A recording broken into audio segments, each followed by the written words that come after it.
Mississippi, the Element Well Studios have been moved up here to Oxford. We're at the brand spanking new Center for Applied Engineering on the Oxford High School campus. Beautiful day up here. Enjoyed the drive up as usual. Mississippi's such a beautiful state, especially this time of year. Everything is green. I really like to see that.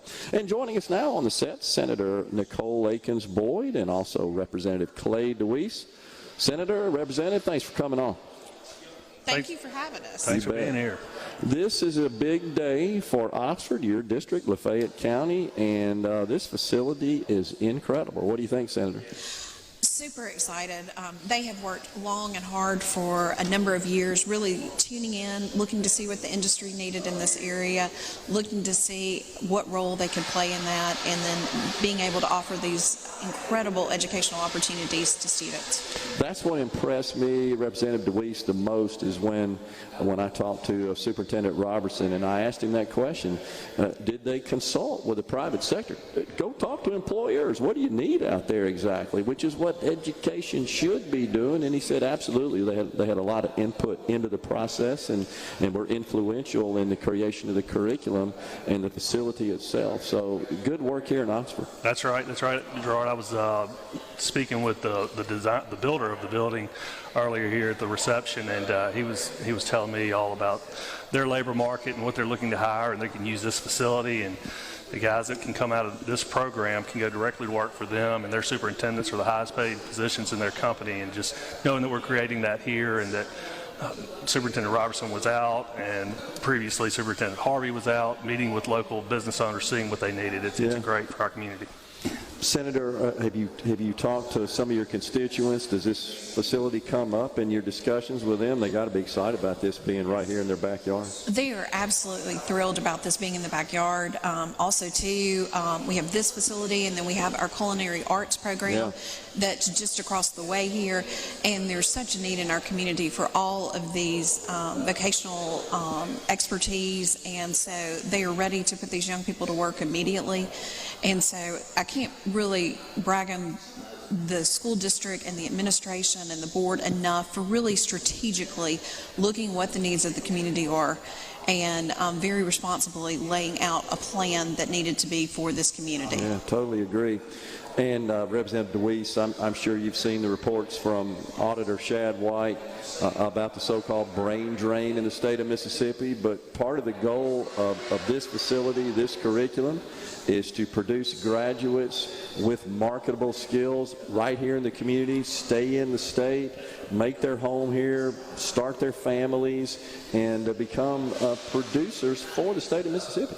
That's right, be career ready. And then we also have the facility out on this campus, the Haley Barber Center for Manufacturing Excellence. It's also these people can go straight into that, and then all across the state of Mississippi, and try to retain those people here in the state. Yeah, no doubt. Senator, you made a comment a second ago. The district is blessed with really high-quality leadership. Absolutely. Representative Deweese and I go out, and we almost have a tap dance now going out, but one of the things that we remind people is some of the most important people that are in your community serving are your local school board members. Because we know that economics and education go hand in hand. And places where you see strong school districts are places where you're going to see a strong and vibrant economy. Those are the places that you want to move to. Our community has been very blessed over the last few years. We actually grew the highest percentage-wise of any community in the state of Mississippi.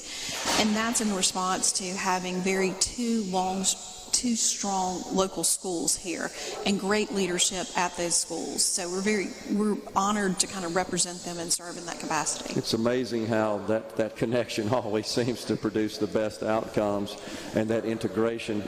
Representative Deweese, what about the parents and the business owners? There's got to be a lot of excitement amongst them as well about this facility. Absolutely.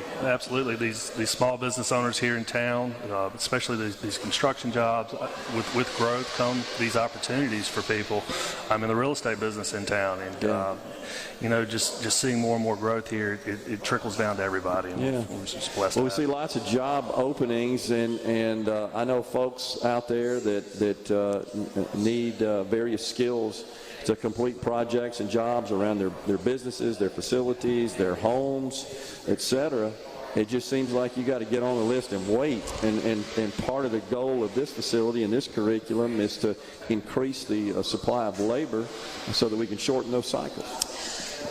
Absolutely. And one of the things, too, that when they were looking at this and had multiple conversations about it, they really looked at our workforce participation rate in the state, which we know is not good. Not good, right. And so what they wanted to make sure that they were doing is that they were training young people to make sure that they were part of the solution to our low job participation rate in the state, and making sure that they were equipping them with skills that they can go out and get jobs immediately and prepare them to really get into that workforce, because we've got to make a cultural shift in our state and that low workforce participation rate. Yeah, I know that's something that Lieutenant Governor Hosemann really pounces on all the time. He pays attention, very close attention to that figure, and well, he should, because as that number stays low, well, so does overall economic activity, and that sort of feeds into so many other aspects of our standard of living, our quality of life here in the state. We got to get that labor force participation rate up, as you said. It looks like this is a dang good start at that. This facility, Representative Deweese, and this curriculum, this program in general, this may be the model for perhaps all high schools across our state. Sure.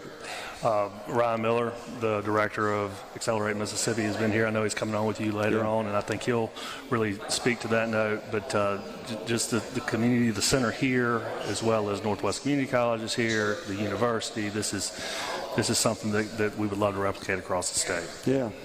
What do you think, pivot a minute while we got you here, Senator Boyd, what do you think about this very active, as I like to describe it, legislative session we had? We got lots of big legislation through, and you guys got out of there on time, too. We did. So, as I mentioned, we've been going around, and, it was a process, too.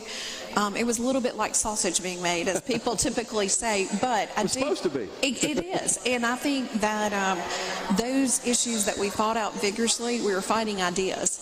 And that's always the debate that we need to have in the legislature, is fighting about what's the best ideal to go forth. Yeah. And so we were very pleased. We got a teacher pay raise that we were very excited about. We got a tax cut for the individuals. And then we really, I believe, have set the standard for using our ARPA funds wisely, that we hope will make that generational change in the state. Anything you feel like you didn't get done, you left on the table this year, Representative Deweese, that you're going to focus on next year? Well, I think our position on the tax cut was to fully eliminate the personal income tax in the state of Mississippi without the need for further legislation. Mm-hmm. I think we had a good start there. We all have the common goal to obtain, and yes, we may go back and forth, but it's still inside of that common goal. And I'd like to see us continue working on that and create the opportunities in Mississippi for people to take advantage of in the workforce, and that's what we need to do, is create these opportunities. What are you hearing from your constituents, Senator Boyd? It's hard to believe we got the federal midterms coming up this November, and then we roll right into state elections. You guys running for re-election, I assume, as well, in your respective districts? Absolutely. Well, what are you hearing from your constituents? What do they want you to focus on? So we've been meeting with different groups in our communities. I've met with a number of teachers and said, okay, we've got a teacher pay raise, passed. What are the next things that we need to look at to make sure that we shore up that workforce? Also been looking at issues that are needed in education, and our chairman, we're submitting our ideas right now as to what we're going to be doing hearings on in the fall. And so we're working towards that. Gotcha.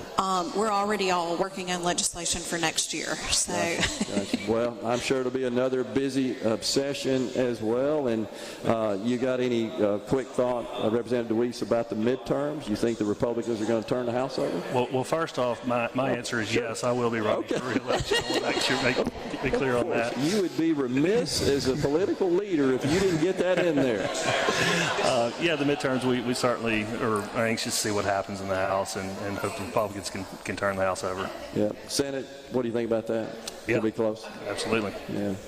So much, I think, of what we're hearing from folks out there in the public is this inflation, the price of gas, the cost of living, economic issues in general on the top of everybody's minds, and I'm sure that'll play a big factor in the midterms. And then we roll right into the statewide elections. We look forward to all that. It gives us plenty to talk about. We appreciate it, Senator Nicole Akins-Boyd and Representative Clay Deweese, for joining us here on Middays. Congratulations on this as well. Thank y'all very much, and thank y'all for being here. Thank you, Gerard. Thank you. We'll take a break and be right back.